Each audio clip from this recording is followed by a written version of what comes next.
அனைவருக்கும் வணக்கம். நம்ம வீட்டில் பூஜை அறையில் பல்லி இருந்தால் கண்டிப்பாக அந்த மகாலட்சுமி தாயே இருக்கிறதுக்கு போல அர்த்தம் அப்படின்னு சொல்லலாம். அதுவே அந்த நம்ம வீட்டு பூஜை அறையில் அந்த பல்லிகள் இறந்து போனால் என்ன அர்த்தம், இதுக்கு என்ன பலன்கள் சொல்லப்படுது அப்படிங்கிறத நம்ம இந்த வீடியோவில் பார்க்கலாம். நம்மளுடைய வாஸ்து சாஸ்திரத்தில் போதுமான வரை நம்ம வாழ்க்கை தொடர்பான விஷயங்கள்லாம் நம்மளால் தெரிஞ்சுக்க முடியுங்க. அப்படியாக இந்த உலகத்தில் நல்லது எது கெட்டது எது அப்படின்னு நம்ம பார்க்க முடியும். அந்த வகையில் நல்லது அப்படின்னு ஒன்று இருந்தால் கண்டிப்பாக அதுக்கு எதிரான தீய செயல்களும் இருக்க தான் செய்யுது. அதே போல தான் நம்ம வீடுகளில் நேர்மறை சக்தி இருந்தால் அதே போல் எதிர்மறை சக்திகளும் இருக்குமா. அந்த வகையில் வீடுகளில் தீய சக்திகள் இருக்குது அப்படின்னு நமக்கு உணர்த்தக்கூடியதாக ஒரு சில விஷயங்கள் சொல்கிறாங்க. அதெல்லாம் என்ன அப்படிங்கிறத நம்ம முக்கியமாக பார்க்க போகிறோம். இந்த வீடியோ பார்த்துட்டு இருக்கக்கூடிய நீங்கள் உங்களுடைய வீட்லேயும் இந்த மாதிரியான அடிக்கடி இறந்த பல்லிகளை பார்க்குறீங்களா? அதே போல் பூஜை அறையிலிருந்து பல்லிகள் சத்தம் எழுப்புவதை கவனிக்கிறீங்களா? பூஜை அறையில் நீங்களும் இறந்து போன பல்லியை பார்த்துருக்கீங்களா? உங்களுடைய கருத்துக்களை அனுபவங்களை மறக்காமல் கீழே கமெண்ட் பாக்ஸில் பதிவிடுங்க. அதோடு உங்களுக்கு மகாலட்சுமி தாயார் பிடிக்கும் அப்படின்னா மகாலட்சுமி தாயே போற்றி, வராகி தாயே போற்றி என்ற வாசகத்தை பதிவிட்டுட்டு வீடியோவை ஸ்கிப் பண்ணாமல் பாருங்கள். நீங்கள் இன்னும் உற்சாகம் டிவி சேனலை சப்ஸ்கிரைப் பண்ணாமல் இருந்தால் சப்ஸ்கிரைப் பண்ணிக்கோங்க. கூடவே இருக்க பெல்லைக்கான மறக்காமல் கிளிக் பண்ணிடுங்க. வாங்க வீடியோக்குள்ளே போகலாம். பொதுவாகவே நம்ம வீட்டில் பல்லிகளுடைய நடமாட்டம் அப்படின்னு பார்த்தீங்கன்னா எல்லா வீட்லேயுமே இருக்குங்க. அது இருக்கிறதும் நல்லது தான். நமக்கு பெரிதாக எந்த விதமான தீமையும் ஏற்படுத்தாது. அந்த வகையில் பல்லியை நம்ம வீட்டினுடைய ஜோதிடர்கள் அப்படின்னே சொல்கிறாங்க. நாம் கவனித்திருந்தோம் அப்படின்னா நம்ம வீட்டில் ஏதாவது ஒரு முக்கியமான நிகழ்வை பற்றி பேசும்போது அந்த பல்லி சத்தம் விடுவதை நாம் கேட்டிருப்போம். அந்த பல்லியை சத்தம் வைத்து நாம் பேசிய விஷயம் நல்லபடியாக நடக்குமா, நல்லபடியாக முடியுமா முடியாதா அப்படின்னு நம்மளால் கணிச்சிட முடியும். இது நம்ம முன்னோர்கள் சொல்லி நம்ம கேட்டிருப்போம். உங்களுக்கு ஜோதிடத்தில் நிறைய சந்தேகங்கள் இருக்குது, அதே போல் பரிகாரங்கள் பற்றி தெரிந்து கொள்ளணும். உங்கள் வாழ்க்கையில் நீங்கள் இது வரைக்கும் படாத கஷ்டத்தையெல்லாம் இப்போ பட்டுட்டு இருக்கீங்களே, திருமண வரன் அமைய மாட்டேங்குது, வீட்டில் குழந்தை பாகியம் இல்லை, கடன் மேலே கடன், பிரச்சனையான பிரச்சனை, இது மாதிரிலாம் நீங்கள் சந்திச்சுட்டு இருக்கீங்களா? இந்த வீடியோக்கு கீழே டிஸ்கிரிப்ஷனில் வராகி அம்மன் ஜோதிட நிலையத்தின் தொலைபேசி எண் கொடுத்துருக்கேன். அந்த எண்ணுக்கு தொடர்பு கொண்டு பேசி பாருங்கள். கண்டிப்பாக அனைத்தும் சிறப்பாக நடக்கும். இவ்வளவு சக்தி வாய்ந்த இந்த பல்லி வீடுகளில் அடிக்கடி இறந்து போகிறது அப்படின்னா அந்த வீட்டில் அதிகப்படியான எதிர்மறையான ஆற்றல் சூழ்ந்திருக்கிறது அப்படின்னு தான் அர்த்தம். சரி, நம்ம வீட்டில் அடிக்கடி இந்த பல்லிகள் இறந்து போகிறத வைத்து எதிர்மறையான ஆற்றல் சூழ்ந்து இருக்கிறது அப்படின்னு பார்த்தோம். அந்த வீடு பில்லி சூனியத்தால் பாதிக்கப்பட்டு இருக்கலாம். அதே போல் வீடுகளில் தீய சக்திகள் இருந்தால் பெண்கள் எப்போதும் பதட்டமாகவே காணப்படுவாங்க.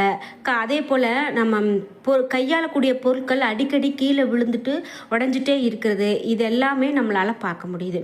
இப்படி ஒரு வீட்டில் ஏதாவது ஒரு அசுப நிகழ்வுகள் நடக்க வாய்ப்புகள் இருக்குது அப்படிங்கிறத நம்மளுக்கு இந்த மாதிரியான அறிகுறிகள் தான் உணர்த்துது. அதாவது வீட்டில் அடிக்கடி நம்ம இந்த இறந்து போன பல்லியை பார்க்கறது, பூஜை அறையில் இறந்து போன பல்லியை பார்க்கறதெல்லாம் நல்லது கிடையாது. ஆக இந்த நேரங்களில் மனம் நமக்கு பதட்டம் அடையாமல் வீடுகளில் காலை மாலை எப்போதும் விளக்குகள் ஏற்றி வழிபாடு செய்வதோ, வீடுகளை எப்போதும் வெளிச்சமாக வைத்திருப்பது ரொம்ப நல்லது. இரவுகளில் கட்டாயமாக வாசலில் வீட்டில் இருக்கக்கூடிய நபர்களுக்கு நாம் சூடம் ஏற்றி சுற்றி போடுவது, அதே போல் நமக்கு ஏற்படக்கூடிய அந்த பாதிப்பை முற்றிலுமாக குறைக்க இது உதவும். மேலும் இவர்கள் பிள்ளையார் கோவிலுக்கு சென்று தேங்காய் உடைத்து வழிபாடு செய்வது ரொம்ப ரொம்ப நல்லது அப்படின்னு சொல்கிறாங்க. குறிப்பிட்டு ஒரு வீட்டில் இந்த மாதிரியெல்லாம் நடக்கும்போது கண்டிப்பாக அந்த வீட்டில் ஏதோ ஒரு பிரச்சனை இருக்குது, அதுதான் அவங்க மனசை கஷ்டப்படுத்துது அப்படின்னு சொல்லலாம். அதே போல் நாம் இந்த மாதிரி பல்லிகள் இருக்கிறத பார்க்கும்போது முக்கியமாக பூஜை அறையில் இறந்து போன பல்லியை நீங்கள் பார்க்குறீங்க அப்படின்னா அதை உடனே அப்புறப்படுத்திடுங்க. அந்த பல்லிகள் அப்படின்னு பார்த்தீங்கன்னா இயற்கையாகவே இறக்கக்கூடிய தன்மை கொண்டது தான். இருந்தாலும் அதற்கு ஏதோ ஒரு சூழ்நிலையில் அந்த பல்லி இறந்திருக்கு அப்படின்னா உடனே அதை அப்புறப்படுத்திட்டு அந்த இடத்த சுத்தம் செய்து பூஜை செய்து தானியங்களை தானம் செய்வது ரொம்ப ரொம்ப நல்ல பலனை கொடுக்கும் அப்படின்னு ஜோதிட நம்பிக்கையில் சொல்கிறாங்க.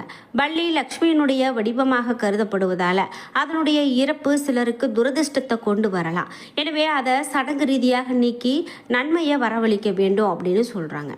குறிப்பிட்டு நாம் இந்த நேரத்தில் தானியங்களை தானம் செய்கிறது பள்ளியினுடைய இறப்பால் ஏற்படக்கூடிய தீமைகளை நீக்கி நன்மைகளை வழங்கும் அப்படின்னு சொல்கிறாங்க.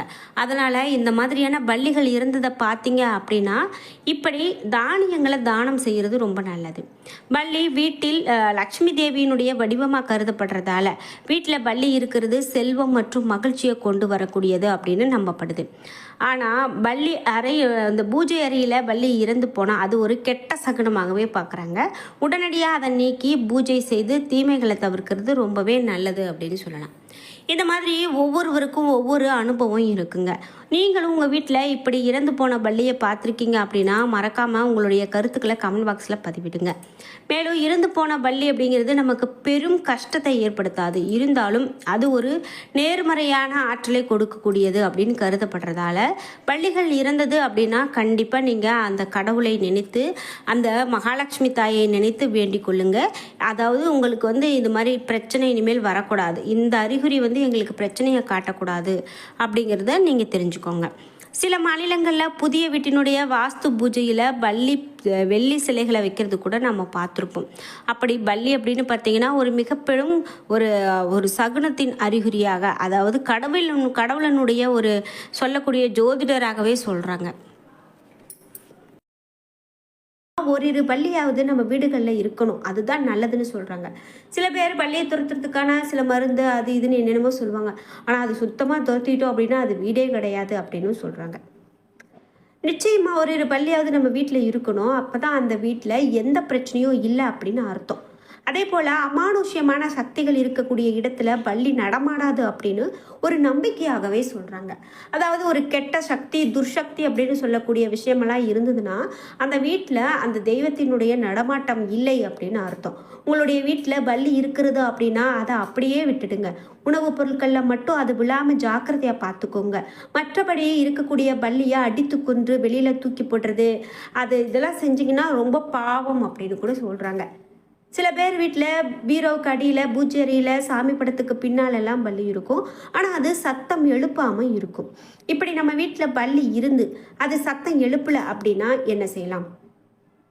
வாரந்தோறும் வெள்ளிக்கிழமை குலதெய்வத்தை நினைத்து நம்ம வீட்டில் பால் சாம்பிராணி போட்டு அந்த புகையை வீடு முழுவதும் காண்பித்தா 5 வாரம் வெள்ளிக்கிழமை இதே போல் நாம் இந்த பரிகாரத்தை தொடர்ந்து செஞ்சுட்டு வந்தோம் அப்படின்னா நம்ம வீட்டில் பள்ளி சத்தம் போடுறது துவங்கும் அப்படின்னு சொல்கிறாங்க.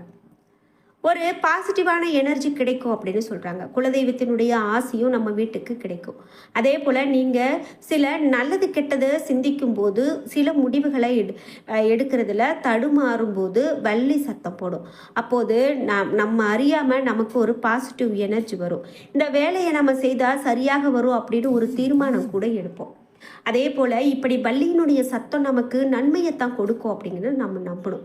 பள்ளி சத்தம் போடாமல் இருக்கக்கூடிய பட்சத்தில் கவலை வேண்டாம், பால் சாம்பிராணி தூபம் போடுங்க. பள்ளி சத்தம் போட்டுக்கிட்டே இருக்கும், அது நம்ம வீட்டுக்கு குலதெய்வத்தினுடைய ஆசீர்வாதத்தை கொடுக்குது. முன்னோர்களுடைய ஆசீர்வாதம் உங்களுக்கு இருக்குது அப்படிங்கிறத உணர்ந்து கொண்டு இருப்பாங்க அப்படின்னு சொல்லலாம். பள்ளியும் நம்மளுடைய வீட்டில் நடமாடக்கூடிய ஒரு தெய்வம் தான் என்ற தகவலோடு இதை நான் சொல்லிக்கிறேன். இப்படி அந்த தெய்வம் அப்படின்னு சொல்லும்போது கண்டிப்பாக அது உங்களுக்கு நல்ல ஒரு விஷயத்தை தான் கொடுக்கும் அப்படிங்கிறதுல எந்த விதமான மாற்று கருத்தும் கிடையாது. வாயில்லா ஜீவன் எப்போதுமே நம்ம நிறைய பார்த்துட்டு தான் இருக்கோம். இதில் குறிப்பாக பள்ளிகளும் காகங்களும் அப்படின்னு பார்க்கும்போது நிறைய சகுனங்கள் பார்க்கறது உண்டு. காலகாலமாக நம்ம வீட்டுக்கு வரக்கூடிய கஷ்டத்தை இந்த வாயில்லா ஜீவன்கள் தன்னகத்தை ஏற்றுக்கொள்கிறது அப்படின்னு சொல்கிறாங்க. நமக்கு இருக்கக்கூடிய கஷ்டத்தை நம்ம வீட்டில் இருக்கக்கூடிய இந்த வாயில்லா ஜீவன்கள் வாங்கி கொள்ளுமா? நம்ம வீட்டுக்கு ஒரு துன்பம் வரும் சமயத்தில் வீட்டில் இருக்கக்கூடிய நாய், பசு அல்லது பறவை அல்லது ஏதாவது ஒரு உயிரினம் நம்ம வளர்க்கும் போகக்கூடிய ஒரு வாயில்லா ஜீவன் நமக்காக உயிரை விடும் அப்படின்னு சொல்கிறாங்க. இதை அனுபவத்திலும் நம்ம நிறைய இடங்கள்ல பார்த்துருப்போம். இப்படி வாயில்லா ஜீவன்களுக்கும் நமக்கும் எப்போது ஒரு பந்தம் இருந்துக்கிட்டே இருக்கு அப்படின்னு சொல்லலாம். அதே போல தான் இந்த பள்ளியும் நம்மளுடைய வாழ்க்கையில் நல்லது கெட்டது சொல்லக்கூடிய சக்தி இந்த பள்ளிக்கு உண்டு அப்படிங்கிறது காலகாலமாக நம்பப்பட்டு வருகிறது அப்படின்னு சொல்லலாங்க.